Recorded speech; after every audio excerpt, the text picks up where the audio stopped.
ঈদ উল ফিতরের উৎসবমুখর আবহে প্রেক্ষাগৃহে দাপট দেখাচ্ছে শাকিব খানের prince once upon a time in Dhaka.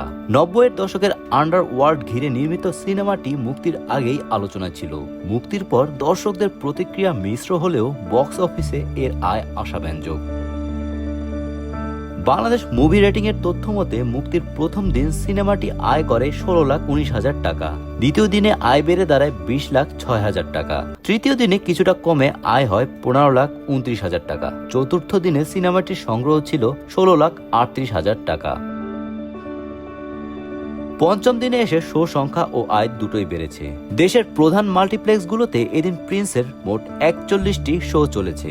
এর মধ্যে 16টি শো ছিল পুরোপুরি হাউসফুল, আর 2টি শোতে ছিল উল্লেখযোগ্য দর্শক উপস্থিতি। বিশেষভাবে উল্লেখযোগ্য প্রথম 4 দিন স্টার সিনেপ্লেক্সে শো না থাকায় পঞ্চম দিনে সেখানে সিনেমাটি প্রদর্শিত হয়। স্টার সিনেপ্লেক্স, লায়ন সিনেমাস, মনিহার সহ বিভিন্ন হলে ভালো সাড়া মেলায় 5 দিন শেষে সিনেমাটির মোট মাল্টিপ্লেক্স গ্রস দাঁড়িয়েছে 86,41,000 টাকা। আবুল হায়াত মাহমুদ পরিচালিত এই ছবিতে শাকিব খান অভিনয় করেছেন কালা জাহাঙ্গীর ওরফে প্রিন্স চরিত্রে। ভিন্ন ধর্মী গ্যাংস্টার ইমেজের এই চরিত্রে তার উপস্থিতি দর্শকদের নজর কাটছে। সিনেমাটিতে আরও অভিনয় করেছেন তাসনিয়া ফারিন ও জ্যোতির্ময়ী কুন্ডু। বিএমআর-এর ইঙ্গিত, এই ধারা অব্যাহত থাকলে ষষ্ঠ দিনে প্রিন্স 1 কোটির ঘরে পৌঁছাতে পারে। Golam Rabbani, Times today.